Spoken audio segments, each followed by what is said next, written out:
Vídeo off, a espiritualidade do dinheiro. Esse não é um vídeo de astrologia, mas esse é um vídeo de astrologia, porque ele é um vídeo de espiritualidade, e espiritualidade e astrologia é tudo parecido, é tudo meio que a mesma coisa, é tudo meio que interligado. Bom, a gente vai começar aqui com uma parábola da Torá. A Torá, para quem não sabe o que é a Torá é o Pentateuco, são os 5 primeiros livros lá da Bíblia Sagrada, que para alguns só vale a Torá, né?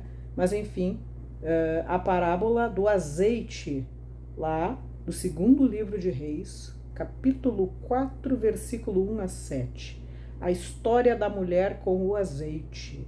Bom, existiu uma mulher lá naqueles países que estão sempre brigando até hoje lá do Oriente Médio, que ficou viúva e chegou atrás de um profeta chamado Elias. E então ela chegou falando para ele: olha, meu marido morreu, tô cheia de dívida, eu não tenho dinheiro, me ajuda. E ele disse assim: bom, vende qualquer coisa que tem em casa. Não, não tem mais nada em casa, eu vendi tudo para pagar a dívida. E aí disse: não tem nada. Ela, sobrou uma jarra com umas gotas, uns pingos de azeite. Lembrando que azeite naquela época não era que nem hoje, azeite era que nem um dia foi a canela de botar em doce, que a canela já valeu, era especiaria, valia muito dinheiro, o azeite valia muito dinheiro, né? Era como se fosse era uma mercadoria para valer muito dinheiro. Ela tinha um pouco de azeite em casa. Então o profeta ofereceu para ela uma solução onde iria acontecer um milagre, né? Ele disse para ela: bom, agora tu te endivida um pouco mais e compra um monte de vasos para trazer para tua casa e fecha as portas. Presta atenção, fecha as portas, fecha as portas. As portas têm que estar fechadas. Tô repetindo porque isso é importante. Fecha as portas e o milagre vai acontecer.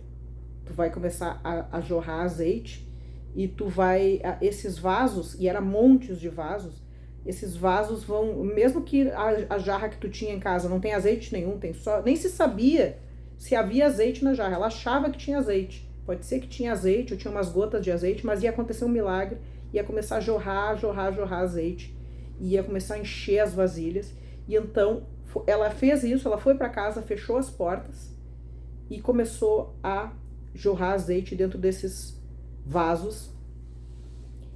E até o filho dela ia alcançando os vasos e ela ia enchendo de azeite e o milagre ia acontecendo, ia vindo mais azeite, mais azeite, mais azeite. E chegou uma hora que ela disse assim, deixa eu ver que tá anotadinho aqui, ela disse assim: me alcança mais um frasco de azeite, eu acho que é. E aí ele respondeu: nós não temos mais nenhum vaso. E então, quando ele disse: nós não temos mais nenhum vaso, o milagre parou de acontecer. O azeite parou de jorrar. Então, presta atenção no que a Torá está dizendo aqui. A tua palavra tem poder. Os vasos dessa história, pode ser que essa história nunca tenha acontecido. Aqui o que interessa é a mensagem que está aqui. Os judeus contam essa história todo o tempo até hoje, como fosse uma aula de educação financeira ali da Torá. Os vasos são como se fosse assim, ó, eu criei uma loja, né? Vamos pensar a Sodier, que é uma loja de bolos, né? De uma moça que já foi ali no Pernambuco. Ou pode ser a Avan, ou pode ser qualquer loja. Uma loja, eu fiz uma loja e desta loja eu tive uma prosperidade X.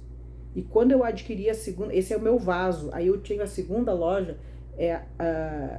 aumenta a minha prosperidade. Quando vejo, eu tenho uma rede de lojas, cada loja é um vaso.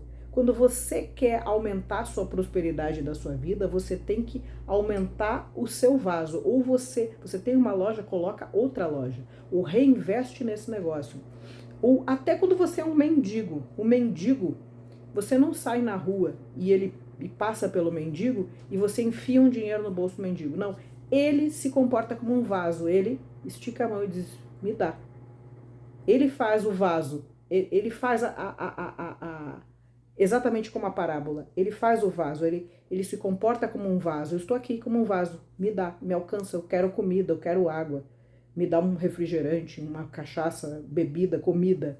Então, você, em vez de reclamar da vida, você tem que ter um vaso, ou você aumentar o seu negócio, aumentar de preferência o tamanho da sua loja, do seu negócio, ou criar uma possibilidade de segunda renda. Quer ver uma coisa que muita gente que faz Uber não pensa? Você pode estar dirigindo o Uber, e eu já vi quem faz. Tu tá dirigindo o Uber e tem uma placa aqui dizendo vendo pão, vendo brigadeiro, vendo versões contra tipos de perfumes importados. E vendo docinhos, fale comigo. Então, ali, ou o cara dirige, a esposa é cabeleireira e coloca ali a propaganda, cabeleireira fulana, né? Então, assim, o teu trabalho já é um lugar onde tu pode fazer segunda renda, né? Eu já vi professoras que vendiam calcinhas ou vendia Natura e Avon como segunda renda. Então, assim, isso é ampliar o teu vaso, não necessariamente abrir uma outra loja, né? Mas você tem que, se você quer um aumento de prosperidade, você tem que se dar a oportunidade. Uma das coisas que pode ser, é isso que eu estou fazendo aqui. Que hoje eu tenho 300 e poucos inscritos. Você ter um canal de YouTube de uma coisa que você gosta. De culinária, de carros. O meu esposo assiste canais de carro. Tem canais que as pessoas assistem você lavando o carro. Eu fico incrédulo olhando aquilo. Que alguém assiste outro lavando o carro. Pois é. Então, assim, aqui no YouTube é um exemplo de vaso, onde você pode fazer um canal de dança, um canal de qualquer coisa que você realmente gosta e que você realmente se dedica e realmente se integra, e a tendência é que você, alimentando o canal, naturalmente, você não abandonando o canal, naturalmente deve vir público, né? Onde eu quero chegar? Quando você abre o vaso para Deus, a bênção da prosperidade, não necessariamente uma riqueza extrema, tá? De uma Oprah Winfrey, de um Whindersson Nunes, tá? Eu digo assim, alguma prosperidade, algum dinheiro deve vir. Quando você coloca um esforço no seu vaso, Deus deve responder. Uma coisa interessante ali da parábola é que ela tinha que fechar as portas para o milagre acontecer, né? Isso nos diz muito sobre, assim, ó, você que passou num concurso público, cale a boca, porque para você ser chamado, não tomar olho gordo, coisa assim, é bom calar a boca. Os seus negócios, você está vendendo um imóvel, coisa assim, cale a boca.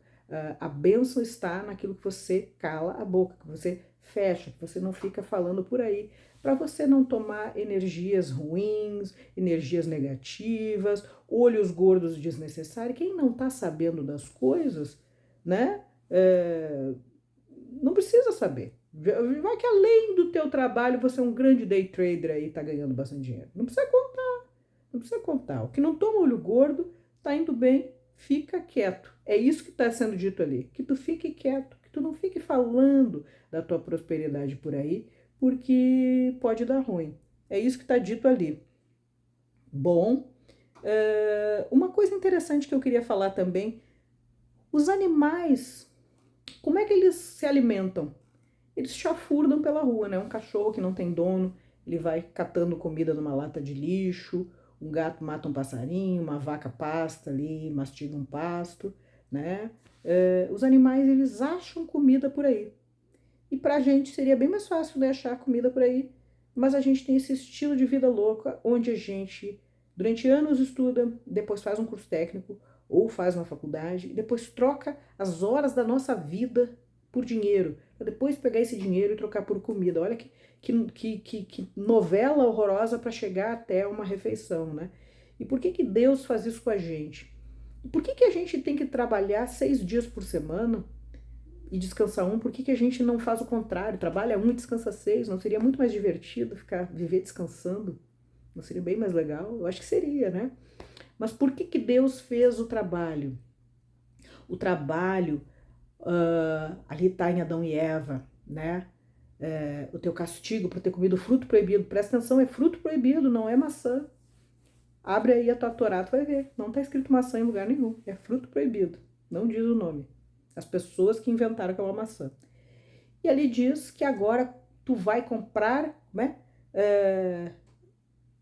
Tu vai comprar o teu pão com o suor da tua sobrancelha, é o que diz ali, né? Com o suor do teu rosto, tu vai comprar o teu pão, as tuas refeições. Teu castigo é o trabalho. E pode ser um castigo mesmo, dependendo do trabalho. Tem certos trabalhos que são um castigo mesmo. A gente tem alguns trabalhos que a gente não tem saudade, né? Mas nem sempre. É uma maldição e não é. Porque o trabalho é a maneira que Deus encontrou de fazer com que a gente todos os dias saia das nossas cavernas, saia das nossas famílias. Não fica convivendo só com quem tu ama. Conviver com quem tu ama é fácil. Ficar convivendo ali com a tua esposa, com teu pai, com a tua mãe, com teu marido, com teus filhos. Não, você vai conviver com pessoas diferentes que você jamais ia conhecer se não fosse a invenção de Deus do trabalho. Você, através do trabalho, vai conhecer seus colegas de trabalho e os seus clientes. E através dessas pessoas você vai ter experiências, trocas, né? Que vão te trazer significado. Nem sempre bom, às vezes você vai ter um colega de trabalho horroroso, eu já tive, né? Mas muitas vezes você vai ter um colega de trabalho que vai ser muito valioso na tua vida. Eu tive um que me estimulou muito a fazer uma pós-graduação que no fim valeu a pena, né? Então esse é um exemplo de um colega de trabalho que foi uma bênção na minha vida. Então, é isso, você pode ser uma bênção na vida do seu colega de trabalho, não necessariamente ensinando ele a ganhar mais dinheiro, fazer uma pós-graduação, coisa assim. Pode ser que você está num dia ruim e ele que vai consolar você, pode ser que ele vai te dar uma grande ideia. Os colegas de trabalho não estão na tua vida por acaso. E os clientes que tem no teu serviço também, eles não são por acaso. Essas pessoas têm uma missão espiritual na tua vida e tu na delas, vocês estão fazendo trocas espirituais, vocês estão se ensinando coisas, se ajudando, existe alguma coisa ali. Olhe sempre além da nota do dólar.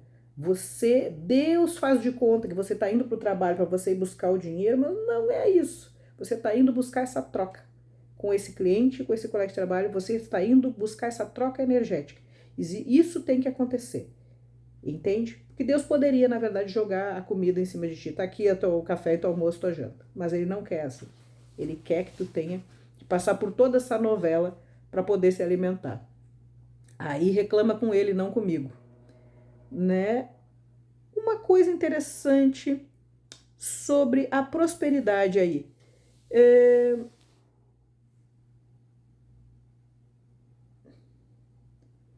Não há. Eu tenho uma certa birra com as duas coisas. Com a direita, agora tô falando de política aqui no meio. Com a direita e com a esquerda. Com os dois. Eu tenho uma bela birra espiritual com a espiritualidade do dinheiro mesmo. E eu vou começar com a direita, mas não pensa que eu não vou falar da esquerda. Eu tenho uma birra com a esquerda muito forte. A minha birra com a direita é a ideia da meritocracia.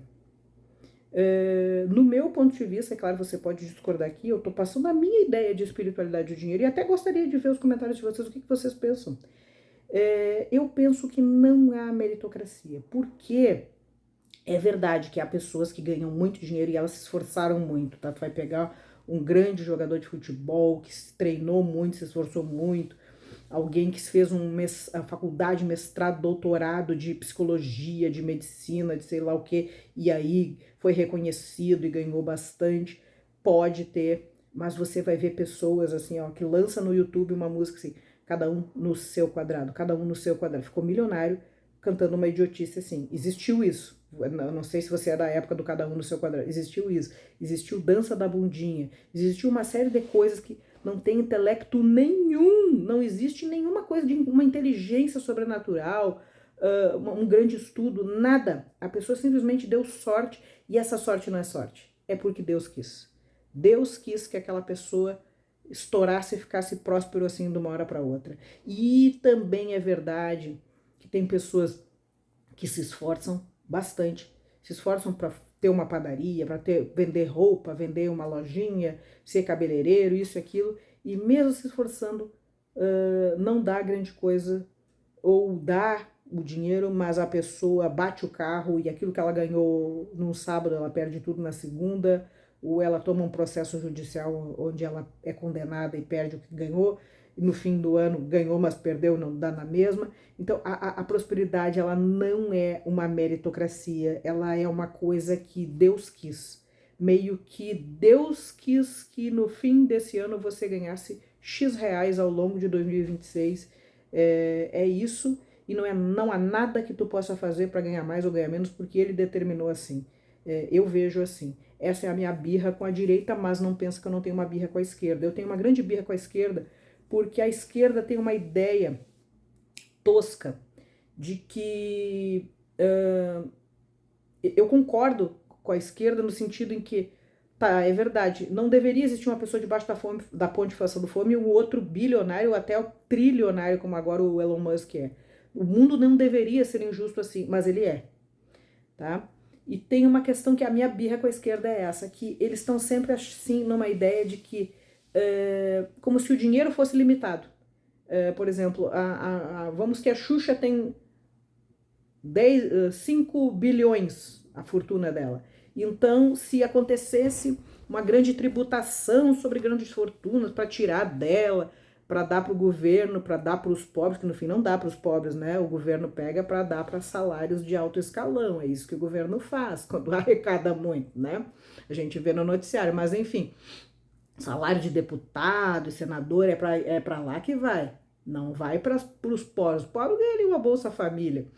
Mas também, mesmo que fosse verdade que vai para os pobres, que não é verdade, vai muito pouco, é como se esses 2 bilhões que está ali na mão da Xuxa fosse um dinheiro limitado, como se ela tivesse tirado dos pobres para ela ter. Como se fosse um dinheiro limitado, assim, que o que ela tem que ser tirado dela, porque o dinheiro é limitado, a gente não pode criar dinheiro. E a verdade é que quando você trabalha, você cria dinheiro, porque o dinheiro é uma energia, né? A gente convencionou botar em cédulas de papel, na época do dinheiro de papel, e agora ele é em Pix, mas o dinheiro é uma energia, né? Se eu sou cabeleireira, o dinheiro que está na minha conta é o tanto que representa as horas do meu trabalho, da minha energia, trabalhando, cortando e pintando cabelos, né? Se eu sou professora de matemática, o dinheiro que eu tenho na minha conta é o dinheiro da energia do meu trabalho dando aulas de matemática e assim por diante em qualquer profissão. O dinheiro é uma energia, pense nisso.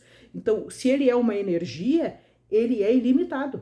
O fato da Xuxa ter 2 bilhões, ou o Musk ter trilhões, ou uma outra pessoa ali ganha 10 mil por mês, outro ganha 20 mil por mês, outro ganha 2 mil por mês, não significa que esse que ganha 20 mil tá roubando do mendigo, ou que quem ganha 2 bi tá roubando de alguém. Não tá roubando. O trabalho dessa pessoa, por uma sorte, por uma questão da vida, multiplicou dessa maneira. Mas não quer dizer que porque a outra pessoa é próspera que eu não posso ser, que ele está me roubando e que o dinheiro do mundo é limitado e tem que ser redistribuído. Essa é a minha birra com a esquerda. Eu tenho birra com os dois. Pense nisso. Se você discorda e tal, fala aqui embaixo. Outra coisa interessante. Quando você reclama, a minha vida não tá boa, minha prosperidade financeira não tá bem, será que você tá abrindo um vaso, como o vaso da parábola?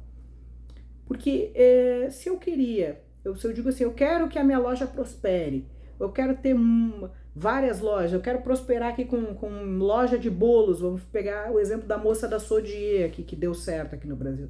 Bom, ela começou fazendo uns bolinhos para fora. Deu certo, fez a primeira loja. Com o dinheiro da primeira loja, ela foi reinvestindo numa segunda loja e reinvestiu na terceira, na quarta, até que fez uma rede nacional, né? E isso, onde é que isso se conecta com a história do vaso da Torá? Se você quer aumentar a tua prosperidade, tu tem que aumentar o teu vaso. Ou aumentar outro vaso, ou ter mais um vaso, né? Ou tu amplia o teu negócio, tu tem uma pequena loja, tu faz uma loja maior, ou tu tem uma renda, onde tu trabalha de Uber, tô aqui de Uber, mas ao lado, enquanto eu tô dirigindo, o meu passageiro tá vendo uma placa, vendo pães, vendo brigadeiros. Minha esposa é cabeleireira, bota ali o WhatsApp, entende? Você tem uma segunda renda. O que eu tô fazendo aqui, que é um canal de YouTube, hoje não monetiza, mas eu botei um vaso aberto aqui. É um vaso aberto. E isso funciona para qualquer coisa no YouTube. Se você tiver um canal de YouTube onde você coloca dança, música, astrologia, carros. Olha, eu tenho meu esposo assiste vídeos de carros, tem canais que tem gente que assiste pessoas lavando um carro. Por incrível que pareça, acha emocionante lavar um carro sujo. Eu não consigo ver emoção nenhuma. Tem vídeos assim, consertando carros velhos, canais com mais de 1 milhão de inscritos. Então, quer dizer, o YouTube é uma maneira de fazer um vaso. É uma maneira de você colocar um conteúdo onde você, mas um conteúdo de preferência que você realmente goste, onde você apresenta algo e isso pode virar uma renda. Não necessariamente você vai ser o novo Whindersson Nunes ou eu, não necessariamente, mas alguma renda. A gente nunca sabe que tamanho de bênção a gente vai ter, mas se a gente quer ter uma bênção, abre o vaso, faz que nem a mulher lá da parábola. Coloca o vaso ali. O mendigo usa a parábola do vaso. Quando você sai na rua, você coloca notas de 10 reais, moedas, você coloca dinheiro no bolso do mendigo? Não. É o mendigo que chega em você e pede. É o mendigo que estica a mão e diz, me dá. O que ele está fazendo aqui? O vaso. Ele está se portando como um vaso. E porque ele se porta como um vaso, ele recebe. E agora eu quero entrar na história do não vaso. Cada vez que você diz assim, eu queria tanto passar num concurso público, mas é impossível. Aquilo ali é mais difícil que o buraco de uma agulha. Quando você fala isso para Deus, você fechou o vaso. É como aquela parte da parábola onde o menino, a mãe diz para o menino, me traz mais um vaso, ele diz, não temos mais vaso. E naquele momento o azeite para de jorrar. Deus não vai te dar bênçãos e te trazer prosperidade material e mais grana se tu mesmo está dizendo para o universo, eu sou um fracassado, eu não vou conseguir, isso é muito difícil. Mas se eu ganhar tanto dinheiro assim, eu morro do coração. Tu falar essas coisas, o que isso diz ali, a tua palavra tem poder. As palavras do menino dizendo não temos mais vaso fizeram o azeite parar. Então, a tua palavra diante o azeite ali é a prosperidade, são as finanças melhorando na tua vida. A tua palavra tem poder para fazer o milagre da prosperidade deixar de acontecer ou fazer acontecer também. Você acreditar em você mesmo, isso é muito importante. Eu tenho algumas anotações aqui, por isso que eu paro, quero ver se eu falo tudo que eu quero falar. Bom, uma coisa que eu queria dizer, o teu sucesso, ele não é uma garantia. Tu não pode chegar para Deus e dizer assim, eu trabalhei, eu me esforcei e agora eu exijo. Onde é que está o meu sucesso? O sucesso é uma coisa que pode acontecer ou pode não acontecer. Pode ser que não seja dessa vida ou dessa encarnação. Pode ser que tu vai se esforçar e um grande, imenso sucesso não vai acontecer porque simplesmente o sucesso é uma dádiva que Deus te dá. Não é uma coisa meritocrática mesmo, não é uma coisa tua, assim, né? Mas, assim, para você dar certo em qualquer profissão, existe uma dualidade entre tu e Deus. Tu abre o vaso e vai lá e faz alguma tarefa, e Deus te paga de alguma maneira, ou te jorra um monte de grana, que também é uma possibilidade. Você ser rico ou ser pobre, quer dizer que Deus te ama mais ou te ama menos? Não. Quer dizer que você vai frequentar nichos diferentes, grupos de pessoas diferentes. A tua missão espiritual é lá dentro daquela comunidade X ou dentro daquela comunidade Y. E quando você ascende socialmente ou desce na vida, que é uma coisa que poucas pessoas, que a pessoa não quer que aconteça, mas acontece, né? Também quer dizer isso. Quer dizer que a tua missão espiritual lá naquele lugar onde você antes era mais pobre ou mais rico, ela acabou. A tua missão acabou por lá. E agora tu trocou de nicho, tu tá em outro ambiente, convivendo espiritualmente com outras pessoas, né? Então, se você fizer um vaso, Deus vai responder, mas não é garantido que vai responder com grandes coisas. Se você criar um vaso pequeno, você vai ganhar uma pequena bênção. Se você fizer um vaso maior, vem uma bênção maior. Eu penso uma coisa que não tem nada a ver com isso que eu tô falando de espiritualidade aqui, agora é um parêntese aqui, se você é brasileiro como eu acho que nós aqui que somos brasileiros, a segunda renda, ela é quase que um dever pelo preço, pelo custo das nossas vidas. E uma coisa que eu acho bem interessante, assim, às vezes a pessoa, eu sou professora, eu tenho vergonha de vender calcinhas, ou eu tenho vergonha de vender Natura e Avon.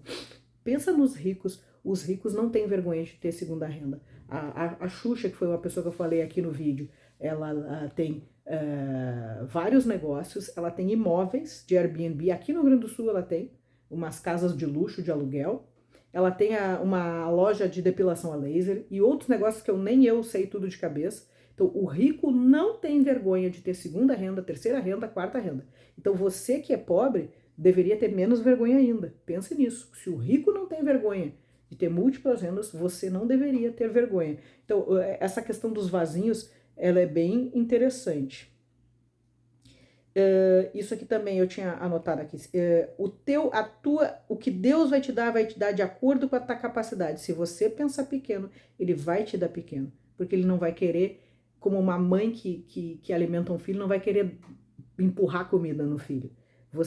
Deus não vai querer te dar uma quantidade onde você está pensando pequeno, mas se você pensar grande, a tendência é as coisas virem de maneira grande.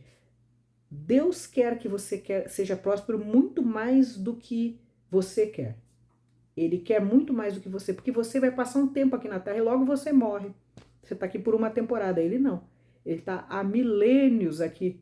E ele quer que esse mundo se torne um mundo melhor através de mim, através de você. Ele quer que você seja próspero, mais do que você pensa.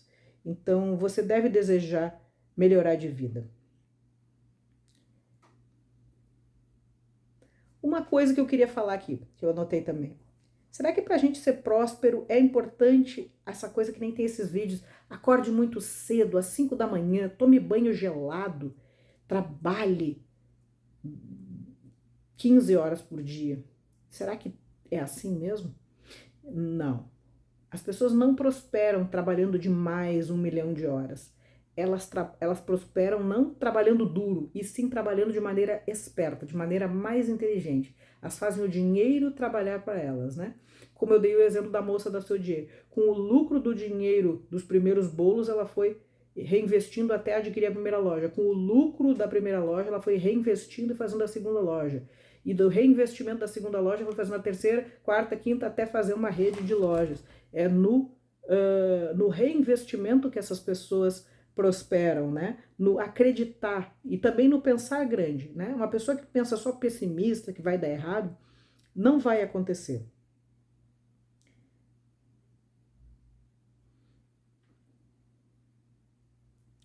Bom, eu acho que eu falei tudo que eu queria falar. Ah, eu tenho uma coisa aqui que eu queria falar. O sucesso é uma benção voluntária, e quando não dá certo? Quando eu sonho uma coisa e não dá certo. Quando eu entro numa faculdade de engenharia, passo no vestibular da Federal, chego lá e começo a rodar, reprovar nos cálculos lá. Não consigo me formar. Pode ter certeza. Quando você tem que desistir, Deus tem um plano melhor para a sua vida do que o plano que você tinha. Isso também acontece, né? Eu acho que eu falei tudo o que eu queria dizer. Tudo que eu queria dizer. Eu queria dizer. Eu falei tudo o que eu queria dizer. A última coisinha que eu queria dizer aqui no vídeo é que todos os meus outros vídeos, eles são 100% autorais. Eles são vídeos de astrologia onde eu 100%, eu não tenho assim que eu copio o vídeo de alguém. Este aqui, não. Este aqui é um vídeo onde eu fiz um esforço de traduzir vídeos do rabino Manis Friedman. Eu vou até escrever o nome aqui embaixo. Tudo isso que eu estou dizendo, tem 3 vídeos completos em língua inglesa, onde ele fala tudo isso que eu falei aqui, melhor ainda, né? Então, sim, este vídeo é uma cópia do Manis Friedman, porque eu penso igual o Manis Friedman, mas assim, eu penso que estou fazendo ainda assim um grande serviço, no sentido de que se você botar no Google Manis Friedman, não vai estar traduzido em português, e quando você botar no YouTube, provavelmente você não tem o YouTube pago, e vai rodar o vídeo, sai a legenda, e aí tá tudo falado em inglês, e eu falei tudo em português aqui. Se você tiver acesso à língua inglesa, eu vou postar os vídeos aqui do Manis Friedman, que eu achei os vídeos dele espetaculares. Eu, na verdade, gostaria que você assistisse os originais e não esse resumo que eu fiz aqui. Eu espero que tenham gostado, apesar de não ser um vídeo autoral, mas eu também estou tendo a honestidade de admitir que não é um vídeo autoral, né? Eu sou Lúcia Luz, esse é o canal Lúcia Luz Astrologia. Se você gosta dos meus vídeos, deixa seu like e inscreva-se no meu canal.